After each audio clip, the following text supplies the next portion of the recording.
세상에 떠도는 기묘한 괴담들. 첫 번째 이야기, 부산에서 천안으로 이사가서 실제로 겪었던 실화괴담. 아주 오래전, 제가 중학생 때 겪은 일입니다.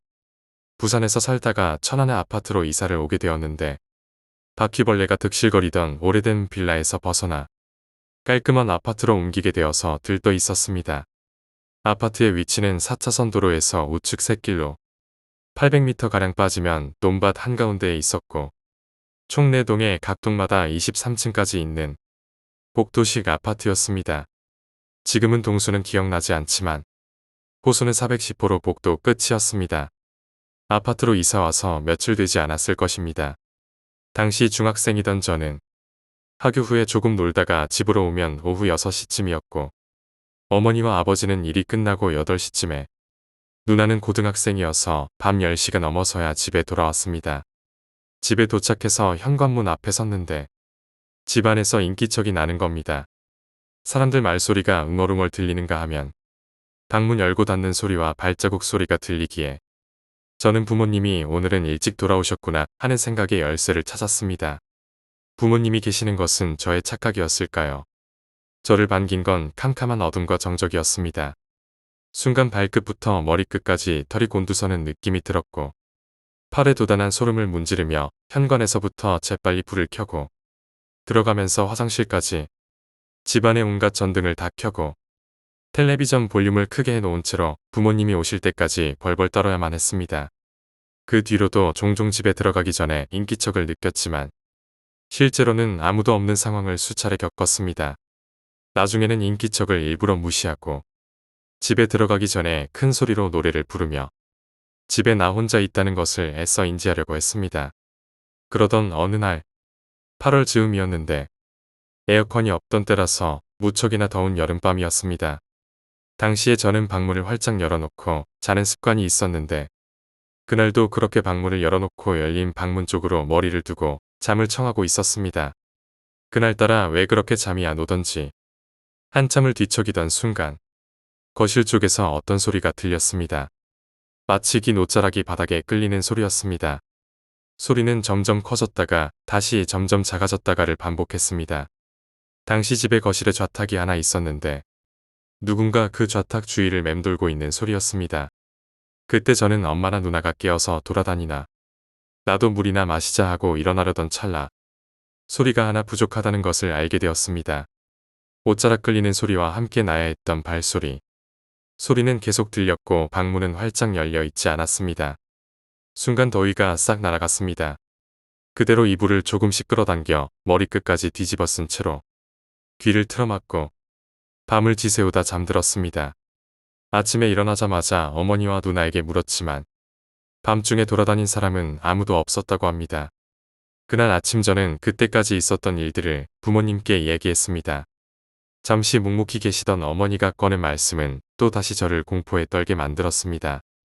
어머니께서 주무실 때 거의 항상 비슷한 악몽을 꾸시는데 꿈에 어머니와 아버지가 자고 있으면 누군가 방문을 열고 들어오려고 하더라고요.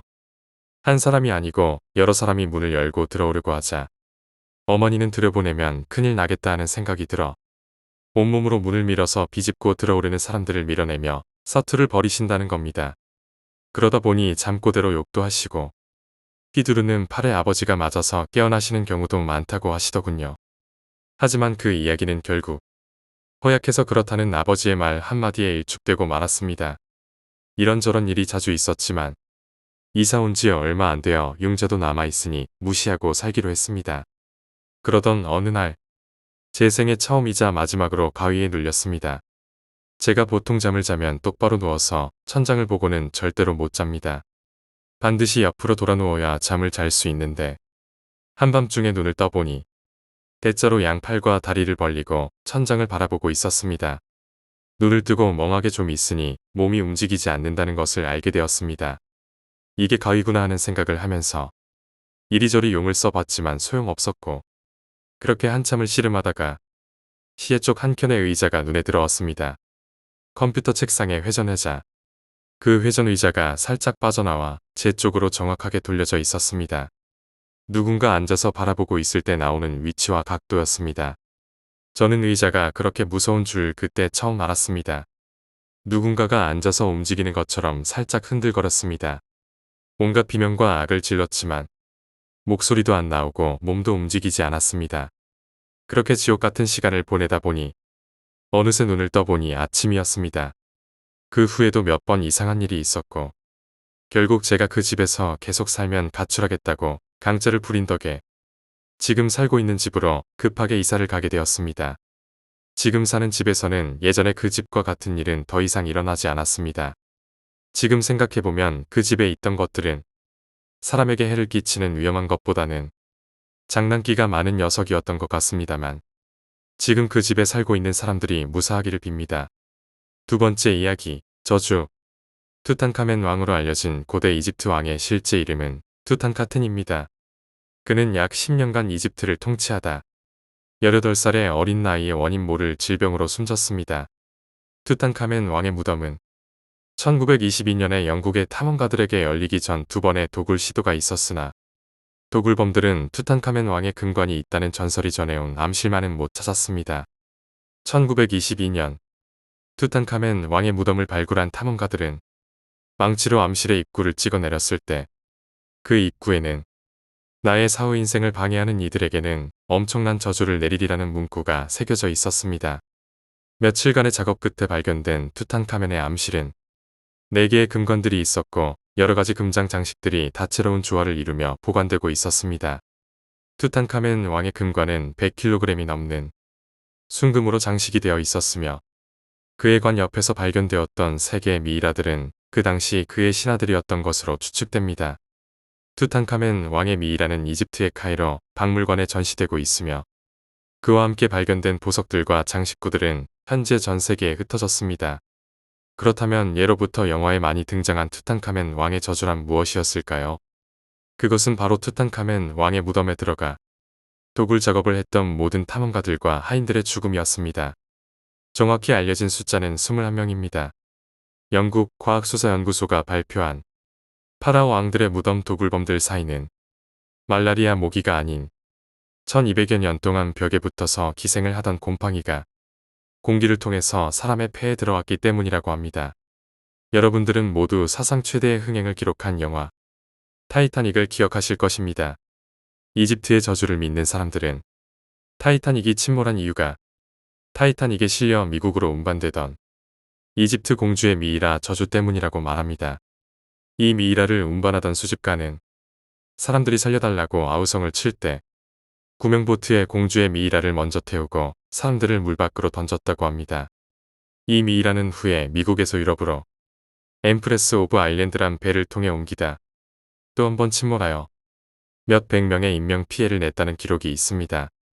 이때도 그 몰지각한 수집가는 구명보트에서 사람들을 밀치고 이 공주를 태웠습니다. 그 후 실제로 나타나던 공주의 저주를 두려워했던 서양의 수집가들은 공주를 루시타니아라는 배에 태워 이집트로 되돌려 보내려 했다가 독일군의 어뢰를 맞았습니다. 처음부터 아멘나 공주를 미국에 옮기겠다며 고집을 피우던 그 수집가는 몇백 명의 승객과 승무원 그리고 공주와 함께 영원히 물속으로 수장이 되었다고 합니다. 세 번째 이야기, 음모론. 첫 번째 외계인 기지 51구역. 세계 10대 음모론의 51구역이 빠질 순 없겠죠. 미국 네바다주에 위치한 에어리어 51은 민간인의 출입이 제한된 군사기지의 일부입니다. 미확인 비행물체 추종자들에 따르면 미국 정부는 UFO 복제를 조건으로 외계인이 이 지역을 마음대로 드나들 수 있도록 허용하는 모종의 협약을 맺었다고 합니다. 이들은 또 이 기지의 존재를 미 정부가 부인하는 것은 외계인의 존재를 은폐하기 위한 음모라고 주장했습니다. 그리고 현재까지도 51구역에서 UFO 형상을 목격했다는 사람들도 많이 있습니다. 두 번째, 엘비스 프레슬리 생존설. 로큰롤의 황제로 한 시대를 풍미했던 엘비스 프레슬리. 1977년 세상을 떠났지만 높은 인기를 반영하듯 사망 후에도 갖가지 설에 휩싸였습니다. 대표적인 것이 생존설입니다. 각박한 연예계 생활을 견디지 못한 그가 사망을 가장해 대중의 눈앞에서 사라졌으며 은거 후 자유로운 삶을 즐기고 있을 것이라는 음모론입니다. 실제로 미국에서는 엘비스 프레슬리임을 자처하는 이들이 심심치 않게 등장해 대중의 관심을 끌기도 한다고 하네요. 세 번째, 아폴로 달 착륙 논란. 과거 소련과 미국은 서로 우주로 나아가는 과학력 경쟁이 치열했는데 우주 탐사의 주도권을 소련에게 빼앗긴 미국이 만회를 하기 위해 우주선이 달에 착륙한 것처럼 세트장으로 연출했다는 것이 아폴로 음모론의 골자입니다. 음모론의 근거로는 미 항공우주국이 아폴로 11호의 달 착륙 영상 중 극히 일부를 공개했고 그마저 일부는 착색하거나 원형을 변조했다는 점이 제시된다고 하네요. 또 나사가 공개한 사진에는 성조기가 펄럭이는데 다른 진공 상태의 무중력 상태라 성조기가 펄럭일 수가 없다는 주장입니다. 네 번째, 세익스피어는 없었다. 세익스피어의 실존 여부는 영문학계 최대의 음모론이며 이는 오래전 18세기부터 나왔던 내용이라고 합니다. 세익스피어 작품의 실제 작가를 두고는 프란시스 베이컨, 크리스토퍼 말로, 에드워드 드 베르 등의 다양한 설이 넘쳐나고 있으며 엘리자베스 영국 여왕의 숨겨진 사생아가 세익스피어란 필명으로 활동했다는 주장도 나왔습니다. 학계에서도 이 논란에 관심을 갖고 세익스피어 미스터리 해결에 나섰다고 합니다.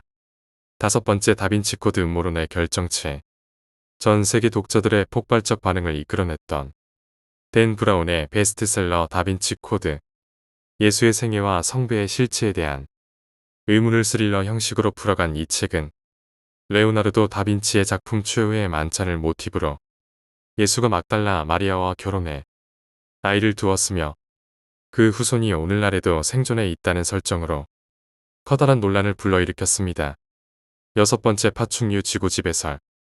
미국 대통령 조지 부시를 비롯해 세계를 이끄는 지도자들은 인간의 피를 빨아먹는 외계인 파충류가 둔갑한 것이라는 기괴한 음모론도 있습니다. 최초로 이 음모론을 내놓은 영국 소설가 데이비드 아이크는 세계가 일루미나티라는 비밀 조직에 의해 운영되고 있으며 이 조직을 조종하는 세력은 파충류 외계인이라고 주장하고 있다고 합니다. 일곱 번째, 에이즈 음모론. 에이즈 후천성 면역 결핍증은 특정 지역의 인종을 몰살시키기 위해 일부 과학자가 만들어낸 질병이라는 주장입니다. 실제로 미국 흑인들 가운데 상당수는 미 정부 과학자들이 흑인 사회를 통제하거나 없애버리기 위해 이 병을 만들어냈다고 믿고 있는 것으로 조사되기도 했다고 합니다. 다큐에서 보면 선천적으로 에이즈의 완전 면역인 종족도 있다고 하군요. 여덟 번째, 존 F 케네디 암살 배우는 마피아. 지난 1963년 발생한 존 F 케네디 대통령 암살 사건은 당시 케네디 대통령에게 총구를 겨눈 리 하비 오스왈드의 단독 범행으로 결론 났으나 세간에서는 암살 배우가 마피아라는 음모론이 끊임없이 제기됐습니다. 최근에는 오스왈드와 그를 암살한 잭 루비에 대한 녹취록이 공개돼 케네디 암살 음모설을 둘러싼 논란이 다시 불거졌습니다. 아홉 번째, 왕실 다이애나 암살설. 1997년 교통사고로 사망한 다이애나 전 영국 왕세자비의 사인 심의회가 영국에서 진행되는 가운데 다이애나의 죽음을 둘러싼 음모론이 난무하고 있습니다. 대표적인 것이 영국 왕실의 다이애나 암살설입니다. 사고 차량에 동승했던 다이애나의 연인 도디 알 파헤드의 아버지 모하메드 알 파헤드는 다이애나가 당시 도디의 아이를 임신하고 있었기 때문에 엘리자베스 2세 왕의 부군인 필립 공이 MI6 등 영국 정보기관 요원들을 동원해 이들을 암살했다고 주장해오고 있습니다. 네 번째 이야기, 소년의 시체. 1957년 미국의 필라델피아의 한 시골길 부근 지역에 거주하는 어떤 남성이 길가에 큰 박스가 버려져 있는 것을 발견합니다. 그는 무심코 그 박스를 들었는데 박스 안에는 한 소년이 죽은 채로 담겨 있었습니다. 하지만 남자는 겁에 질려서 신고조차 하지 않고 그 자리에서 도망쳤습니다. 며칠 뒤에 프레드릭이라는 대학생이 그 소년의 시체를 발견하고 경찰에 알립니다. 신고를 받고 다음날 오전 10시에 신고받은 경찰들은 현장에 출동하게 됩니다. 현장에 도착한 경찰들은 이 박스 안에 아이의 시체를 보고 바로 조사에 착수하게 됩니다. 아이는 약 4에서 5세로 추정됩니다. 102cm 정도의 신장의 몸무게는 13kg. 백인의 파란색 눈. 시체의 상태로 보아 아이는 그냥 평범한 아이보다 훨씬 왜소한 편이었습니다. 손톱과 발톱이 모두 깔끔하게 정리되어 있었고 밝은 갈색의 머리는 방금이라도 이발을 한 것 같아 보였습니다. 하지만 남자아이의 시체에서는 몸 전신에 여러 개의 멍이 발견되었고 사인은 두부 외상, 머리에 충격을 받아서 사망한 것으로 밝혀졌습니다. 이런 이유들을 종합해 보았는데 이 아이는 죽기 직전까지 학대를 당했지만 이상하게 상태가 너무 깔끔하다는 것이었습니다. 학대를 당했지만 위생 상태가 깔끔하다. 수상쩍은 부분이 느껴졌습니다. 처음 수사에 들어갔을 당시 필라델피아 경찰들은 이 사건이 금방 풀릴 것이라고 자신했습니다. 그 이유는 일단 시체가 부패되기 전에 발견이 되었고 시골이라 인구수가 적어서 아이의 신원을 확보하는데 오랜 시간이 걸리지 않기 때문이죠. 하지만 경찰들은 아이의 신원을 밝히는데 실패하고 말았습니다.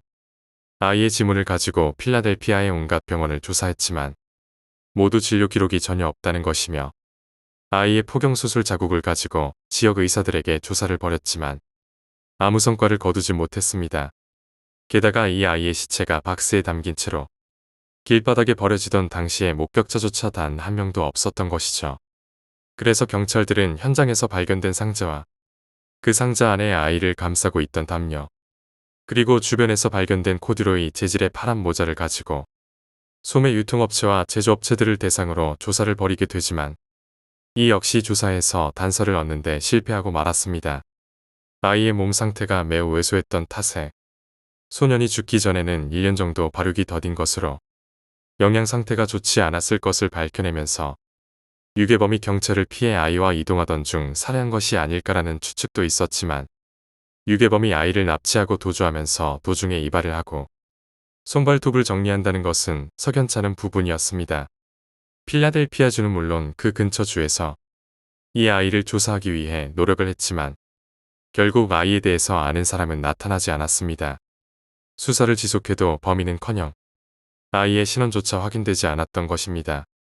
경찰들은 이 미스터리 사건에 두 가지 가설을 세우게 되는데 첫 번째, 소녀는 현장 근처에 있던 양육시설에서 길러진 아이입니다. 경찰은 수사 도중 현장 근처 양육시설에서 소년의 시신을 덮고 있던 담요가 빨래 건조대에 걸려있는 것을 발견하고 집중 수사를 하지만 이 역시 DNA 감식 결과 소년과 양육시설 일가는 전혀 아무런 관계가 없는 것으로 밝혀지면서 다시 미스터리 사건으로 빠지게 됩니다. 두 번째, 소년은 입양한 양어머니에 의해 살해된 것입니다. 어느 날 경찰 앞으로 자신을 M이라고 밝힌 여성이 증언을 합니다. 사실 그 소년은 자신의 어머니가 입양한 아이이며 평소 학대를 즐겼던 그녀가 학대 끝에 소년을 살해했다는 것입니다. 이 M이라는 여자의 증언은 상당 부분 실제 사실과 일치하였고 경찰도 본격적으로 조사를 시작하였으나 두 가지 이유 때문에 그녀가 범인이 아니라는 결론이 나옵니다. 첫 번째, M이라는 여자는 정신분열 환자다. 두 번째, M의 옆집 이웃이 증언한 결과 M의 집에는 두 모녀 이외에 아무도 살지 않았다는 것입니다. 이렇게 필라델피아 미스터리 사건은 더더욱 미궁 속으로 빠져들게 되고 결국 아이의 시신이 묘지에 묻히면서 이 사건의 열기도 식어버리게 됩니다. 이 미스터리 사건은 그 어떤 단서조차 현재까지도 발견하지 못한 상태라고 합니다. 과연 이 소녀는 누구이며 왜 죽었고 도대체 어디서 온 소년일까요? 다섯 번째 이야기, 고대 문명의 신. 나를 믿는다면 내게 용감한 젊은이의 심장을 바쳐라. 이는 마야의 태양신 쿠에찰코트리. 수천 년 전 마야의 시민들에게 남긴 말입니다. 사람의 심장과 피를 받고 대신 문명을 줬다는 마야의 태양신 쿠에찰코트. 수백만이 넘는 마야의 젊은 용사들은 수천 년간 매일매일 줄을 서가며 그의 제물로 바쳐졌지만 태양의 신은 몇백 년 전 스페인 군인들이 마야의 후손들을 공격하고 나라를 지배하려 할 때 그들의 곁에 없었습니다. 지금은 없어진 고대 마야와 잉카, 그리고 아즈텍, 그들에게는 몇 가지 특이한 공통점들이 있습니다. 높은 산에 살았다는 것, 왕이 죽으면 피라미드를 만들었다는 것, 하늘의 신을 위해 인간이나 동물들을 매일 제물로 바쳤다는 것, 그들의 신들은 자주 그들에게 나타났고 그들은 모두 용, 구름, 제규어 등으로 풀이된 비행물체를 타고 하늘에서 왔다는 것, 벽의 조각물 등에 자주 등장하는 마야의 신들은 우주복을 입은 것처럼 항상 큰 헬멧을 쓰고 있었고 입과 코 주위에는 산소 호흡기를 착용하고 있었으며 잉카의 신들은 키가 30에서 60cm밖에 안 되는 소인들이었고 벼락막대기를 손에 지니며 날씨를 마음대로 조절할 수 있었습니다. 그들은 사람들과 동물들의 피를 좋아했고 가능한 한 많은 사람들과 동물의 피, 그리고 심장 등을 제물로 바치게 강요했습니다. 제물의식이 끝난 뒤에 몇 개의 심장을 건네받아 신에게 전달하던 한 여인이 신을 기쁘게 하기 위하여 자신의 혀에 구멍을 내고 밧줄을 통과시켜 거두어진 심장들을 신에게 직접 갖다 바치는 특별한 시식을 하기도 했습니다. 신은 커다란 헬멧과 같은 이상한 물건을 머리에 쓰고 있고 무기로 보이는 이상한 도구도 몸에 지니고 있습니다. 그의 코에는 요새 병원에서 쓰는 소형 마이크와 같은 장치를 달고 있으며 그의 얼굴은 상당히 화가 난 모습을 하고 있습니다. 현재 마야, 잉카, 그리고 아즈텍의 후손들이 사는 페루와 멕시코, 볼리비아 등에는 최근까지도 계속 하늘에 UFO가 출현하고 있습니다. 혹시 그들이 모셨던 신의 존재는 UFO를 타고 날아다니던 외계인이 아니었을까요? 여섯 번째 이야기, 정화조의 시체. 1989년 2월 28일에 있었던 일입니다. 오후 6시쯤 교내 초등학교에 근무하고 있던 여직원 A가 거주하던 초등학교 근접 교직원 기숙사로 돌아와 화장실에 일을 보러 들어갔습니다. 그런데 그 여직원은 화장실 안에서 황당한 일을 겪게 됩니다. 화장실의 변기 구멍을 통해서 구두 같은 물체를 보게 된 것입니다. 그녀는 밖으로 나가서 변소를 치우는 구멍을 보게 되는데 그 안에는 사람의 발이 보였습니다. 곧바로 교장과 동료 직원들에게 이 사실을 알리고 바로 경찰에 신고를 하게 되었고 신고를 받은 가장 가까운 곳에 경찰관이 왔으며 곧이어 마을의 소방대원과 미하루 경찰서원도 속속들이 도착하게 되었습니다. 발견된 시신을 꺼내려 했으나 변조가 너무나도 비좁았던 탓에 시신을 꺼내지 못하고 결국 저변을 중기로 파내어 변조를 부수는 방법을 통해 시신을 꺼냈습니다.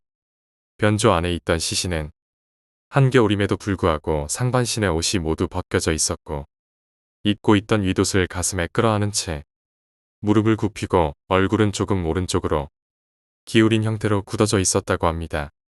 시체는 그 자리에서 호스로 씻겨졌고 소방대의 대기실로 옮겨져 의사의 주도 아래 사인을 감식했는데요.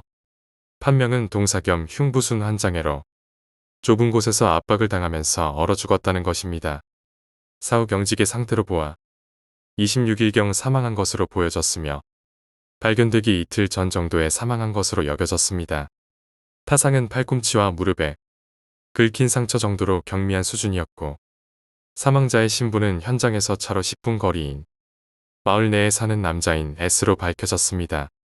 경찰은 사망자가 엿보기를 목적으로 변조 내에 침입하였으나 좁은 곳에 끼어나가지 못하고 그대로 동사한 것으로 판단했습니다. 단순한 사고사로 종결된 수사는 마을 내의 의문을 종식시키지 못하였습니다. 사망자 S는 마을에서 부모님과 조모 4명이서 살았으며 스포츠와 음악을 좋아하던 평범한 청년으로 고교 시절엔 친구들과 밴드를 만들어 기타를 치고 스스로 작사도 했으며 자작시를 쓴 노트를 몇 권이나 가지고 있었다고 합니다. 또 직장으로는 옆 마을 원자발전 보수를 하는 회사에서 영업주임으로 근무를 하고 있었고 마을에선 청년의 레크리에이션 담당 부장으로 중심적이고 리더십이 넘치는 사람이었다고 합니다. 성격도 밝고 인망이 있어 결혼식에서 사회를 자주 보는 사람이었고 마을 촌장 선거에선 응원 연설을 부탁받을 정도인 사람이었습니다. 과연 화장실에서 단지 엿보기를 하기 위해서 죽어 있다는 것은 상상이 어렵다는 의문이었습니다. 사망자의 마지막 행동에도 많은 의문이 생겼는데 그는 시신으로 발견되기 4일 전부터 족적이 묘연했다고 합니다. 5일 전 23일 선배의 송별회에 출석했는데 24일 새벽 1시쯤 가게를 나왔었고 그날 오전 10시까지 거실에서 TV를 보다 잠깐 나가겠다는 말을 남기고 사라진 것입니다. 사라진 날과 사망 추정일 사이에 2일간의 행방이 사라졌다는 이야기입니다. 차는 교직원 기숙사에 가까운 주차장에 열쇠가 꽂힌 상태로 발견되었으며 구두의 한쪽이 둑에서 발견된 것도 이상한 일이었습니다. 사건 이후 마을 내에는 이상한 소문이 돌기도 했습니다. 사건 직후에 행해진 촌장 선거는 근래에 정말 드문 격한 싸움이 있었다고 합니다. 그때 죽은 S는 그 선거에 관련되어 살해당한 것이 아니냐는 이야기가 싸움의 중심이었다고 합니다. 소문이 소문에 꼬리를 잡고 마을 사람들 사이에서는 서로를 의심하며 용의자를 지목하기도 했고 결국 진상규명을 요구하는 서명활동이 일어나 1개월간 4,000명 정도의 서명인이 모여 미하루 경찰서에 제출되었습니다. 하지만 경찰은 사건과 연관성이 없다고 판단해 조사가 더 이상 이루어지지 않았다고 합니다. 또 한 가지 미스터리한 부분은 S의 시신을 발견한 교사 A는 A의 애인을 통해 면식이 있는 사이라고 합니다. 이전 A씨가 장난 전화에 고민하던 적이 있어 A의 연인과 S가 함께 그 장난 전화를 녹음하여 경찰에 전달했는데요. 이 건에 대해서 경찰은 별다른 조치를 취하지 않았으나 S의 지인 이야기에 따르면 S는 범인이 누구인지 거의 알고 있었던 것으로 예상된다고 합니다. 하지만 범인이 누구인 줄 알고 있다고 한들 이미 죽은 몸이 되어버렸던 S가 알려줄 일은 없을 것입니다. 7번째 이야기, 진시황과 외계인. 중국을 통일하고 만리장성을 지은 뒤 엄청난 부와 영어를 누린 것으로 알려진 중국 최고의 황제 진시황. 불로초를 찾아서 공신을 한국에까지 내려보냈던 그는 현재 동양학을 공부하는 학자들에 의해 새로운 평가를 받고 있습니다. 그에 관한 새로운 평가는 진시황의 사기 곳곳에 등장하는 괴이한 물체와 요괴에 관한 기록 때문에 제기된 연구에서 나타났다고 합니다. 1996년 일본의 교토통신이 발표한 연구 논문에 따르면 2000여 년 전 진시황은 본인을 인간으로 칭하는 사람들을 벌주었으며 진시황은 항상 자신을 신적인 존재로 불렀습니다. 그는 정권을 잡은 뒤 당시 중국 전체를 뒤덮고 있던 공자 사상을 없애는 데에 최선을 다했으며 사람이 늙지 않는 방법을 찾는 괴상한 연구를 꾸준히 했습니다.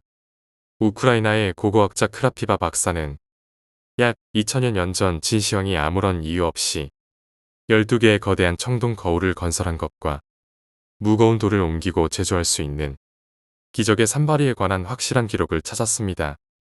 현재 사기에 남아있는 거울에 관한 자료에서는 진시황은 밤마다 달빛을 이용하여 자신의 고향인 우주를 향해 거울을 비추었으며 그는 자신의 동료들을 위해 지구에 있는 자신의 위치를 거울로 전달했습니다. 진시황이 약 2000년 전에 만들었던 것으로 알려진 기적의 산발이는 현재까지 알려진 고대의 기계들 중 가장 정확한 기록을 가지고 있습니다. 서유기의 손오공이 가지고 있는 여의봉과 같은 기능을 했다는 금속 산발이는 진시황이 큰 전쟁에서 승리를 하는 데에 결정적인 역할을 하였으며 만리장성을 짓는 데에도 큰 도움을 주었습니다. 하지만 진시황의 시신과 함께 땅속에 묻힌 것으로 알려진 기적의 산발이는 현재까지도 기록 외에는 작은 흔적조차 발견되지 않았다고 합니다. 한 사람의 힘으로는 불가능해 보이는 많은 업적을 남긴 진시황. 중국을 통일한 그는 혹시 외계의 문명과 연관된 인간이 아니었을까요? 8번째 이야기, 나이가 아니었다. 전 어릴 적부터 사람의 마음을 읽을 수 있었습니다. 하지만 능력이 영화에서 보이는 것 같지는 않아요. 사람의 마음을 그저 라디오를 듣는 것처럼 듣는 게 아니랍니다. 좀 더 깊이 느끼게 되죠. 정말 그곳에 제가 있는 것처럼 모든 걸 경험할 수 있어요. 알맞은 마음을 읽을 때 정말 신나는 경험을 할 수 있답니다. 문제는 읽을 만한 가치가 있는 마음을 찾는 거예요. 솔직히 말하자면 어른들의 마음을 읽는 건 세금을 보고하는 것만큼 지루한 일입니다. 반면에 아이들의 마음은 정말 놀라워요. 아이들은 일이라든지 스트레스라든지 불만이라든지 그런 것들에 사로잡혀 있지 않아요. 아이들의 마음은 온갖 상상과 모험으로 가득 차 있답니다. 제가 유치원 교사가 된 것도 이 때문이고요. 전 책상에 앉아서 제 반의 아이들이 색칠을 하고 있는 걸 바라보고 있었습니다. 아이들이 크레용을 가지고 끄적이는 걸 보니 절로 미소가 나왔습니다. 전 아이들에게 다가가 마음을 살짝 들여다보았습니다. 순식간에 전 카를로스와 함께 우주선을 타고 소용돌이치는 우주를 지나 날아가고 있었습니다. 저는 방울 모양의 외계인과 두 개의 머리를 가진 화성인들로 가득 찬 머나먼 행성을 방문했어요. 전 빙긋 웃으며 마지의 마음속으로 갔습니다. 그곳은 정말 진정한 캔디랜드였어요. 사탕 막대와 젤리빈의 향이 가득했고 작은 젤리 과자로 만들어진 성과 캐러멜로 된 폭포가 있었죠.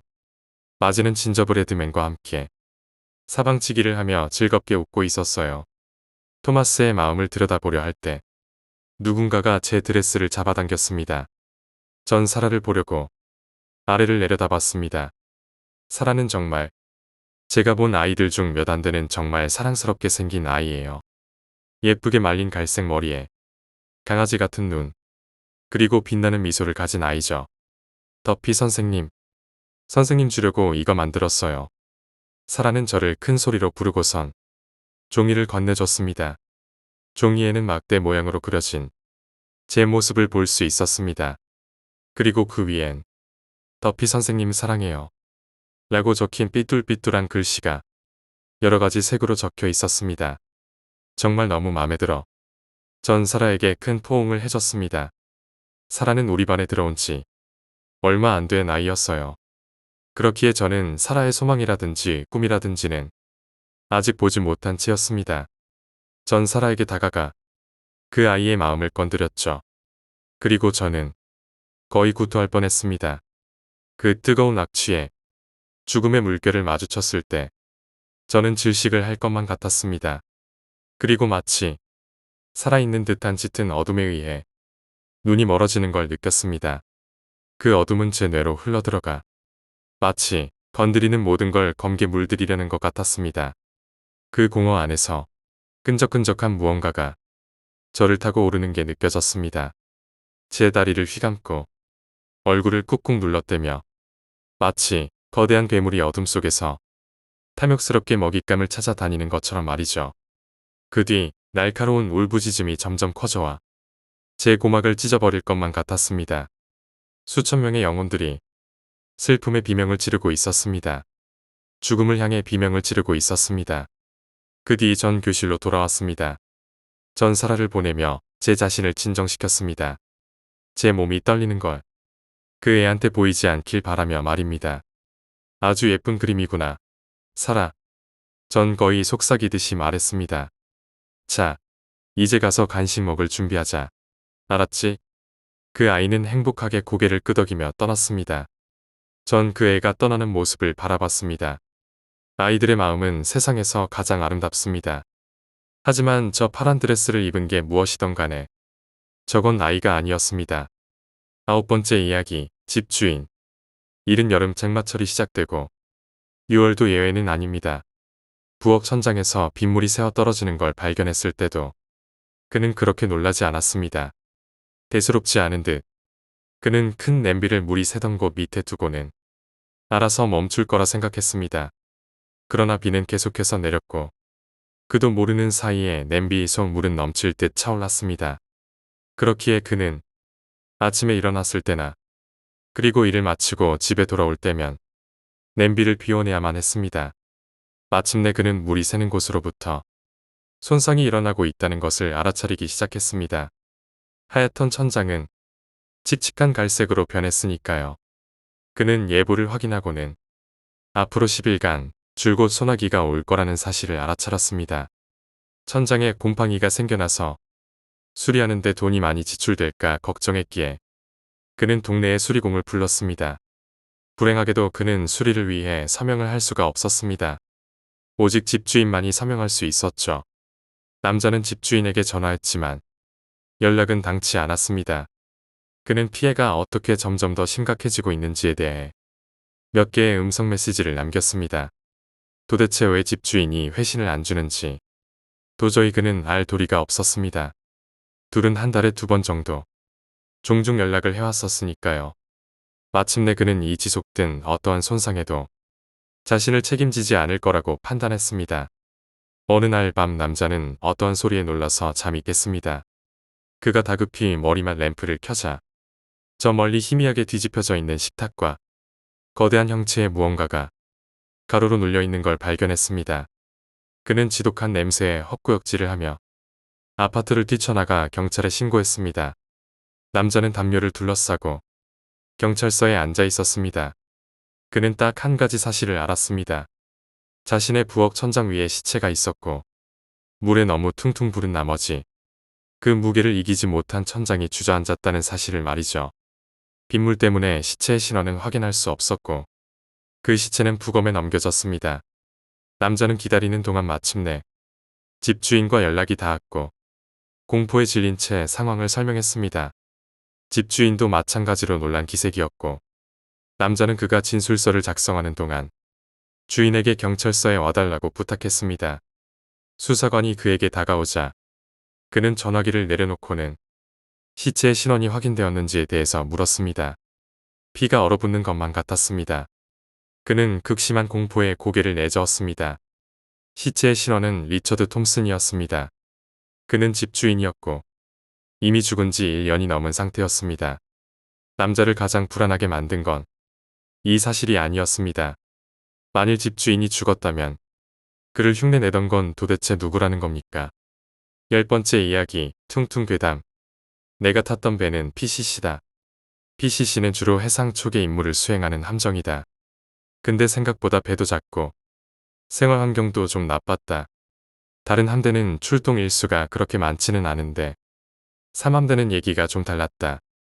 애초에 예속 함정도 별로 없어서 북한 정보선이나 북한 어문 운반선 같은 게 떴다 하면 바로 긴급 출항시킨 뒤 2주 넘게 배를 띄워놓기도 하고 배가 없어서 임무 교대도 잘 안 되는 일이 파다했다. 그때도 중국 정보선 접촉으로 우리 배가 긴급 출항을 나갔을 때였다. 정보선은 말 그대로 정보를 수집하는 게 목적이기 때문에 천천히 기동하면서 우리나라 함정이나 항공기 또는 관련 전력을 파악하는데 이놈들이 그날따라 돌아가질 않았다. 함정 인원은 서서히 미쳐가고 상황실에서 당직을 서는 사람들은 그냥 죽어나고 당직 사관도 앉아서 잠들어 있고 그랬었다. 이제 익숙해질 대로 익숙해진 터라 경각심도 조금씩 없어지고 있을 때쯤 상황실에서 갑자기 퉁퉁거리는 소리가 났다. 당직 사관이 자다가 놀라서 깰 정도로 소리가 상당히 컸는데 암에 부딪혔다거나 아니면 새 한 마리가 배에 부딪혔거나 그런 충돌음인 줄 알았다. 그런데 알고 보니 그 소리는 상황실 한쪽 구석에서만 나고 있었다. 누가 이 시간에 작업이야. 화가 잔뜩 난 전 탐장이 갑자기 악을 지르면서 그 옆에 격실로 범인을 쫓으러 갔다. 나는 신경 쓰지 않고 레이더나 보고 있었는데 옆 격실로 갔던 전 탐장이 얼굴이 말 그대로 하얗게 질린 채 돌아왔다. 당직 사관한테 같이 옆 격실에 가서 볼 게 있다고 말까지 떨면서 얘기를 하고 있었다. 전 탐장이 상황실에서 자리를 비운 것도 좋지 않은데 당직 사관까지 자리 비우면 말이 안 되니까 상황일지를 쓰던 수병을 보냈다. 역시나 수병도 마찬가지로 완전 하얗게 질려와서는 사람이 목을 매달고 자살을 했다고. 쿵쿵거리는 소리는 파도 때문에 배가 흔들려서 몸이 격벽에 부딪힐 때 나는 소리였던 것이다. 해군 출신이거나 현역인 사람들은 알겠지만 배에서 시체가 발견되면 보통 현장을 유지시켜야 한다. 큰 배들은 냉동고가 있고 독도함 같은 경우는 시체 보관실에 시체를 보관할 수 있지만 PCC 같은 작은 함정은 그럴 환경이 안 되기 때문에 현장을 온전히 보존해야 한다. 당직 사관은 말 그대로 멘탈이 나가서 바로 함장님을 불렀고 함장님도 오셔서 보았는데 상황실에 들어오더니 완전히 주저앉았다. 함대의 보고 완료 후 수리 중이던 배를 긴급 소집해서 다른 PCC와 임무 교대를 해야 하니 바로 RTB로 들어갔다. 하지만 문제는 앞서 말했듯이 현장을 보존해야 한다는 것이었다. 쿵쿵거리는 소리의 정체를 알고 나서 그 소리가 들릴 때마다 정신이 아득해지는 게 느껴졌다. 쿵소리 한 번에 온몸에 털이 서는 것 같았다. 의무병이 신상을 확인한 결과 망자는 병기병이었다. 나와 평소에 같이 현문 당직을 서면서 장난도 치고 친하게 지냈던 수병이었다는 것이다. 내가 레이더를 보는 건지 레이더가 나를 보는 건지 정신을 차리지 못하다가 당직이 끝났고 교대하는 다음 당직자들도 이미 소식을 듣고 인계사항을 전달받으면서 정신 빠져나간 표정을 하고 있었다. 옆에 격실에 자살한 수병이 있는데 파도 때문에 시체가 흔들려서 벽에 부딪히는 소리가 나니까 그걸 참고하라는 것이 인계사항인 것이다. 결국 여차저차 항에 복귀했고 의무대와 헌병대에서 사람들이 오더니 유해를 실어가고 함총원도 한 명씩 불려가서 조사를 받았었다.